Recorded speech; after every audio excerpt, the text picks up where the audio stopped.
예, 굳게 선즉 이제는 살리라라는 제목으로 하나님 말씀 증거하도록 하겠습니다. 이 사도 바울하고 데살로니가 교인들의 관계가 굉장히 긴밀했던 것 같습니다. 서로 사랑을 주고받는 모습, 교감하는 사랑이 깊은 것이 3장 전체에 나와 있습니다. 오늘 두 가지 살피겠는데 도대체 이렇게 뜨거운 사랑의 원동력이 뭐냐? 왜 이렇게 데살로니가 교인과 사도 바울이 사랑했나 하는 그 사랑의 원동력이 뭔지 그 첫 번째 살피겠고, 두 번째는 계속해서 보고 싶다, 가고 싶다 뭐 이런 얘기를 합니다. 사역자와 교인의 만남을 말하거든요. 그래서 우리가 보통 그 실천신학에서 이렇게 목회하는 신학에서 강조하는 내용 중에 신방의 의미를 살필 때 이 3장 내용 갖고 신방이 뭔지 이렇게 학교에서 가르칩니다. 그래서 신방의 의미를 이 3장의 말씀을 통해서 자세히 살피는 시간을 갖도록 하겠습니다. 그러니까 크게 보면 두 가지예요. 도대체 교인들과 사도 바울의 이런 긴밀한 사랑의 원동력이 뭔가, 두 번째는 신방의 의미를 자세히 살피는 거, 이 두 가지를 한번 살펴보도록 하겠습니다. 첫 번째는 데살로니가 교인과 사도 바울의 긴밀한 깊은 사랑의 원동력이 뭔가, 그겁니다. 먼저 2장 17절부터 20절까지를 보니까 뭐 이런 얘기 하잖아요. 떠난 것은 얼굴이지 마음은 아니다. 얼굴 보기를 열정적으로 원한다. 뭐 너희는 소망, 기쁨, 자랑의 면류관이다. 너희는 뭐 우리의 영광이요 우리의 기쁨이다. 기억나시죠? 막 이렇게 입에 침이 마르도록 설명을 합니다. 그리고 3장에 넘어오니까 1절에 참다 못하여, 또 5절에도 참다 못하여, 이게 두 번이나 나옵니다. 무슨 얘기예요? 보고 싶어 못 참겠다, 그런 뜻이에요. 도대체 뭐가 이렇게 뜨겁게 만들었는가? 그게 중요한 거죠. 처음 이제 얼핏 생각하는 거 이렇게 생각할 수 있을 것 같아요. 왜 그러냐? 초신자이기 때문에 그렇다. 믿은 지 얼마 안 됐기 때문에. 또 하나는 핍박이 있기 때문에. 초신자인데 핍박 당했는데도 굳건한 믿음 가지니 애잔하지 않습니까? 그래서 진짜 사랑한다. 근데 이게 다 설명할 수 있는 건 아니라고 생각을 합니다. 고린도전서 4장 15절을 읽어드릴게요. 그리스도 안에서 1만 스승이 있으되 아버지는 많지 아니하니 그리스도 예수 안에서 내가 복음으로써 너희를 낳았음이라. 지금 사도 바울이 무슨 얘기를 하냐면 고린도 교회 설명하면서 선생과 아버지 다르다, 그 얘기를 하고 있어요. 그러니까 우리 눈에 띌 때 선생은 얼마나 많은지 1만 스승이 있답니다. 10,000명쯤 되면 아버지는 하나 아니냐?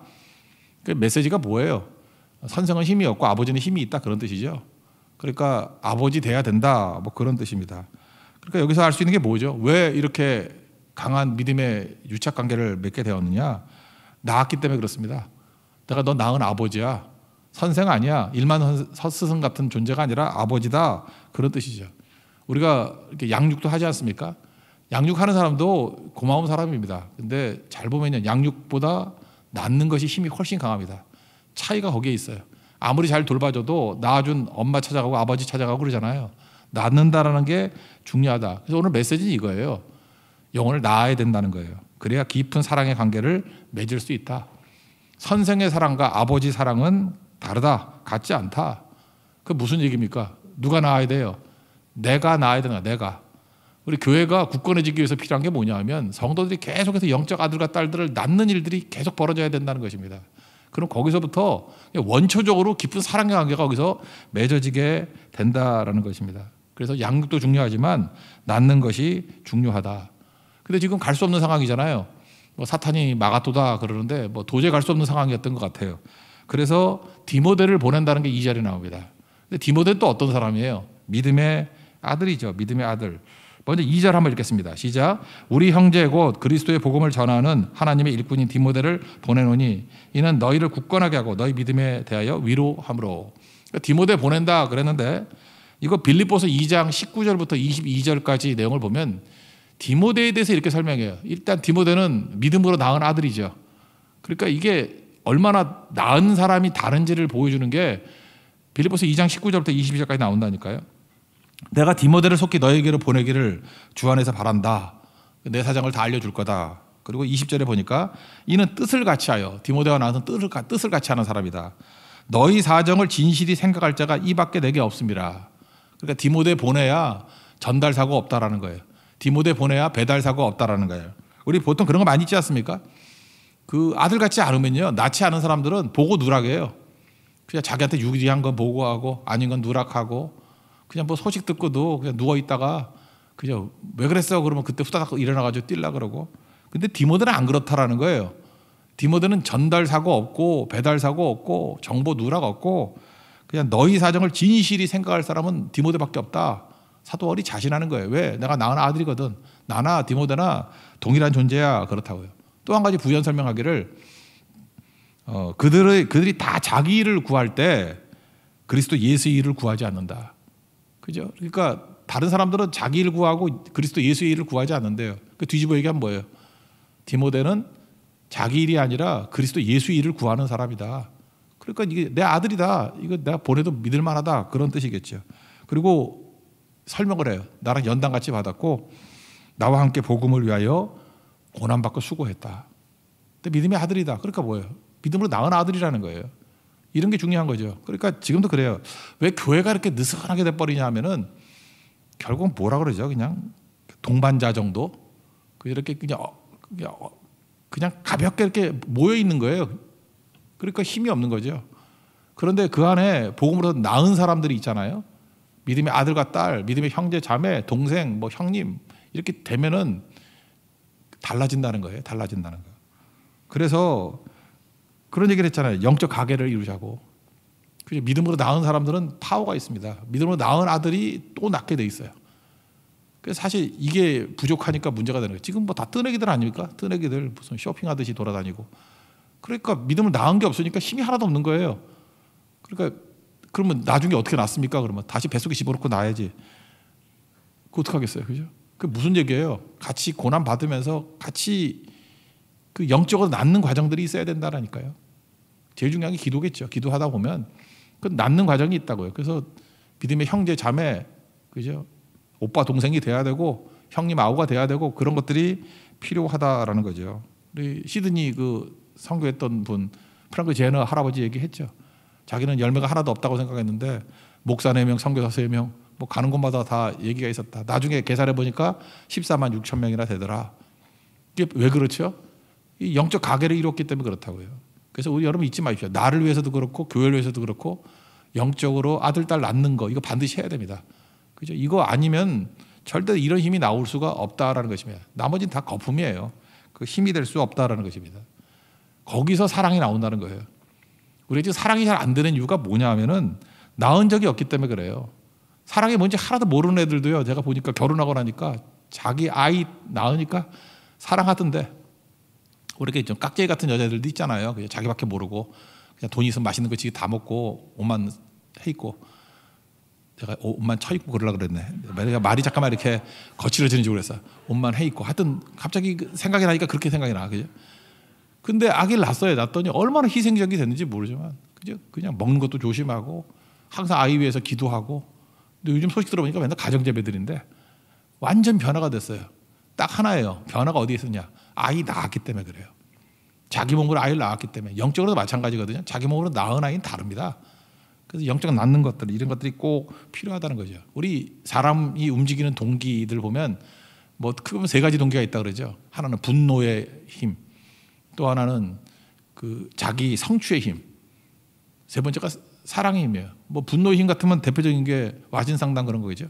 오나라 월나라 뭐 싸웠다며 제가 알기로는 오나라가 이겼죠. 오나라가 이겨가지고 처음에 월나라가 이겼다. 월나라가 이기고 그 뭐 함령가 죽죠. 죽으니까 아들한테 부차라고 기억나는데 부차 너 기억해. 그래서 또 나중에 전쟁해가지고 또 다시 이기죠. 이기고 난 다음에 어떤 일이 벌어집니까? 또 반대가 돼버리죠. 그래서 온갖 수모를 다 하고 그때 와신상담이 거기서 나왔을 걸, 그죠? 이게 뭐 이렇게 가지 같은데 거기서 잔다니까 불편하게 자고 그 다음에 상담이니까 뭐 쓸개를 씹었다며 쓰잖아요, 그죠? 그러면서 20년 기다렸다가 복수해가지고 나중에 월나라가 천하의 패자가 됐다, 뭐 그런 얘기 아닙니까? 그러니까 분노도 힘이 있다라는 거 저는 와신상담에서 알 수 있다고 생각해요. 와신상담. 분노도 힘이 있어요. 그래서 지금 많은 사람들 보면 그 분노를 가지고 선동하고 막 그러잖아요. 분노심 일으키는 걸 보면 절대로 하나님께로부터 온 거 아니에요. 분노로 힘 가지고 하는 건 마귀로부터 나온 거예요. 그거는 세상으로부터 나온 거지 절대로 하나님께로 나온 게 아니라고. 또 하나는 자기 욕심이죠. 그러니까 자기 성취. 특별히 유교 같은 데는 입신양명 이런 거.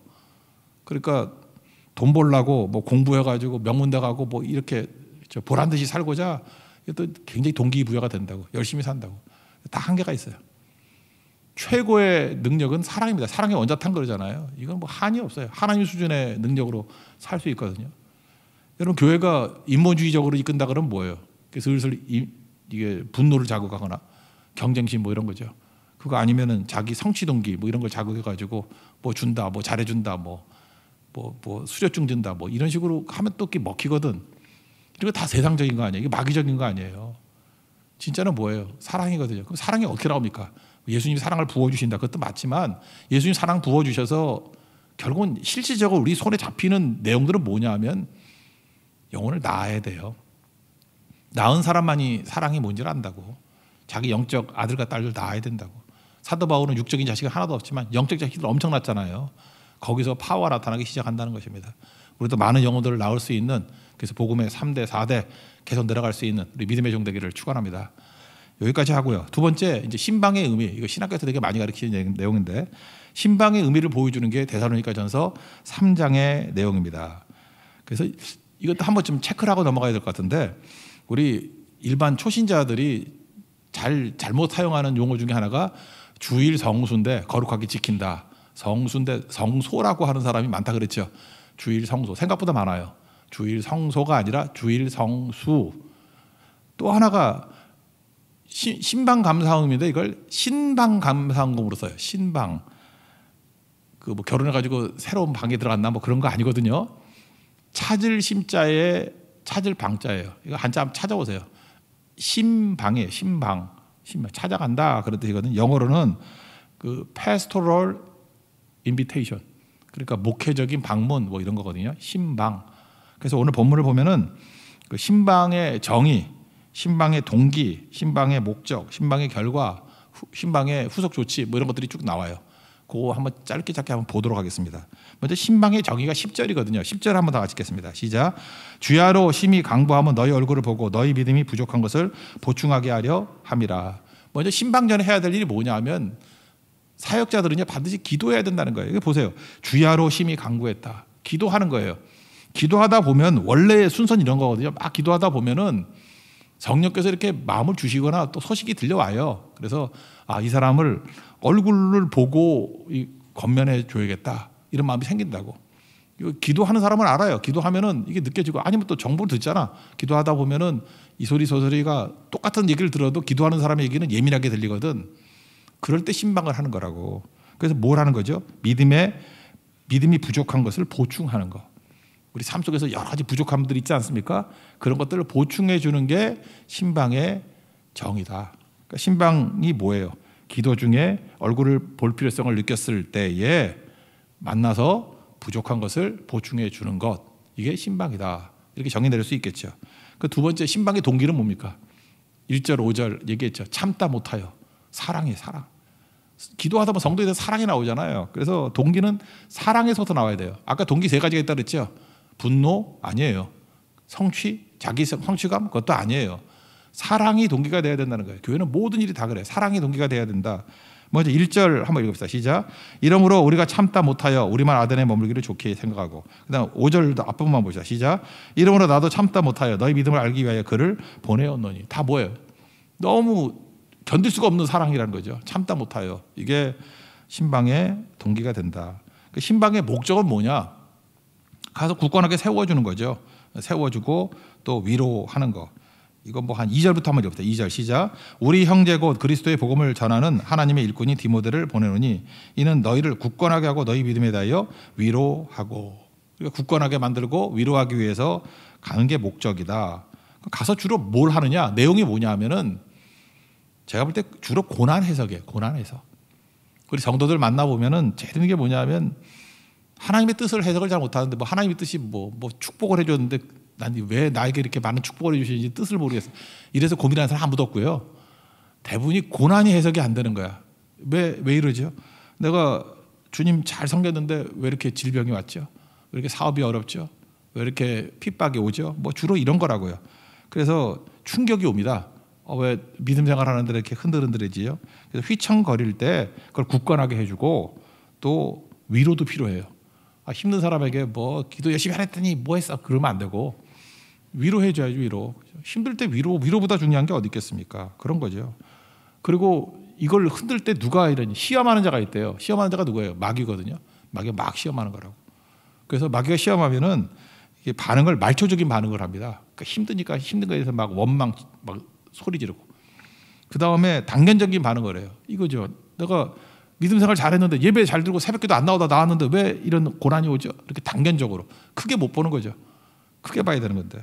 그래서 분노, 원망 뭐 이런 거예요. 그러니까 신방 가서 해야 될 게 뭐냐면 그 삶을 해석해 주는 거예요. 말씀으로. 그죠? 잘 볼 때 하나님께 위탁하는 거죠. 하나님의 분명히 사랑하시고 분명히 최종적인 승리를 주실 것이다. 이때 우리가 어떻게 해야 될지 뭐 이런 것들을 설명해 주는 거. 그래서 마귀의 별명이 디아볼로스인데 이간질하는 거예요. 그래서 하나님과 나 사이를 이간질해요. 신방의 목적은 뭐냐면 이간질하는 마귀를 쫓아내버리고 하나님과 우리 사이를 화해시키고 믿음이 굳건하게 만드는 거예요. 하나님이 아버지신데 그럴 리가 있냐. 네가 지금 잘 몰라서 그러는 건데 기다려봐라. 그죠? 그렇게 격려해 주는 것. 그게 신방의 목적이라는 것입니다. 그 내용들 한번 읽어봅시다. 3절부터 5절까지가 그 내용인데 쭉 한번 읽어봅시다. 시작. 아무도 이 여러 환난 중에 흔들리지 않게 하려 함이라. 우리가 이것을 위하여 세움받은 줄을 너희가 친히 알리라. 우리가 너희와 함께 있을 때 장차받을 환난을 너희에게 미리 말하였는데 과연 그렇게 된 것을 너희가 아느니라. 이러므로 나도 참다 못하여 너희 믿음을 알기 위하여 그를 보내었느니 이는 혹 시험하는 자가 너희를 시험하여 우리 수고를 헛되게 할까 함이니. 그래서 본인이 못 가니까 디모데를 대신 신방 보냈다. 뭐 그런 얘기입니다. 네 번째, 신방의 결과는 뭐냐? 잘 된 거죠. 신방해서 이제 회복이 된 거죠, 믿음이. 그래서 사랑에 확인받고 위로받고 너희들이 굳건하게 섰다라는 얘기를 디모데에게 보고받은 거예요. 신방 보고를 받은 거예요. 신방 보고는 되게 중요한 거죠. 공유해야 되니까. 왜 성도가 중요하니까 자기만의 생각이 아니죠. 이게 지금 목양하는 사람들이 같이 알고 있어야 될 거 아니에요. 그러니까 보고를 했죠. 신실하게 보고를 해가지고 같이 기도하고 같이 품고 그랬다고. 그랬더니 너희들이 든든하게 서 있는 것을 보니까 내가 위로를 받았고 그다음 오늘 제목과 똑같은 거죠. 주 안에서 너희들이 굳게 선 것을 보니까 우리가 이제는 살리라. 이제는 내가 숨이 턱턱 막히는 줄 알았는데 이제는 비로소 살 것 같다. 바울이 얼마나 사랑한 겁니까, 그죠? 서로 위로를 받고 위로를 주고받고 하는 것들이 있는 거죠. 6절부터 8절까지 결과 읽어봅시다. 시작. 지금은 디모데가 너희에게로부터 와서 너희 믿음과 사랑의 깊은 소식을 우리에게 전하고 또 너희가 항상 우리를 잘 생각하여 우리가 너희를 간절히 보고자 함과 같이 너희도 우리를 간절히 보고자 한다 하니 이러므로 형제들아 우리가 모든 궁핍과 환난 가운데서 너희 믿음으로 말미암아 너희에게 위로를 받았노라. 그러므로 너희가 주 안에서 굳게 선즉 우리가 이제는 살리라. 그럼 신방 이제 다 끝났습니다. 그럼 결과도 나왔어요. 그럼 여기서 끝이냐? 그게 아니고 사실 오늘 하이라이트는 이거예요. 우리가 지금 잘 모르는 거. 신방 이후에 후속 조치가 있어야 된다는 것입니다. 후속 조치가 뭐예요? 알게 된 모든 것을 가지고 구체적으로 기도해야 된다는 거예요. 이게 후속 조치예요. 그러니까 목회자적인 입장에서 뭐냐면 신방 왜 해요? 기도하려고 하는 거예요. 그러니까 잘 보세요. 시작이 뭐였어요? 기도였죠. 성도들에게서 막 기도하다 보니까 이건 분명히 만나야 돼. 이 패스토럴 인비테이션 이게 필요해. 패스토럴 케어링이 필요해. 그래서 이렇게 접촉을 해서 만난다고요. 만나서 모든 걸 다 알고 난 다음에 또 기도하는 거죠. 구체적인 내용을 가지고. 그러니까 기도를 시작해서 기도로 끝나는 거예요. 그러니까 사실은 목회가 뭡니까? 기도예요. 기도해야 영적인 민감성이 생기고 또 신방을 통해 가지고 알게 된 내용들을 가지고 마지막에 또 기도하는 거예요. 또 구체적으로. 그러니까 기도가 두리뭉실하지 않겠죠. 이제 굉장히 구체적이 되겠죠. 구체적으로 기도하는 내용들이 이루어지게 된다. 뭐 이런 거겠죠. 그래서 되게 중요한 거예요. 그 신방의 능력이 바로 여기에 있다라는 것입니다. 근데 여기서 중요한 팁 하나가 뭐냐 하면은 기도 대상자들에게 신방했던 사람들에게 기도를 했다가 잘난 게 아니고 기도 내용을 알려주라는 거예요. 이게 또 되게 중요한 거죠. 그러니까 기도 내용을 알려줄 정도면은 진짜 기도를 했어야겠죠. 두 번째, 본인이 기도 제목을 낸 거와 기도할 때에 약간의 차이점은 있겠죠. 하나님께서 인도하시는. 본인은 이렇게 너무 말초적인 기도 제목을 냈었는데 하나님께서 그거보다 더 성숙된 그 다음을 놓고 기도하겠죠. 목회자들은. 그래서 이런 기도 제목이 있다라고 기도 제목을 알려주는 걸 통해 가지고 일단 내가 기도해 주는 사람이 있구나 하고 위로를 받을 것이고 든든해질 것이고 수정 기능이 있겠죠. 수정하고 성장해 나가겠죠. 그런 것들이 있게 된다는 것입니다. 그래서 사도 바울이 그 11절부터 13절까지 내용은 기도 내용이에요. 내가 너희들을 위해서 이렇게 기도한다. 우리는 잠깐만 성격이 이상해가지고 뭐 잠깐 숨기려고 그러는 사람들이 많아. 기도는 뭐 숨어서 하는 거지. 근데 어떤 기도 내용은요, 이렇게 알려줘야 돼요. 내가 널 위해서 이렇게 기도한다. 저도 그래서 기도해 준다 그러면 부담스럽습니다. 뭘 기도해 주고 난 다음에 꼭 어떤 내용으로 기도하는지 좀 이렇게 몇 줄 쓰거든요. 써서 알려줄 정도로. 그럼 시간이 좀 걸리죠.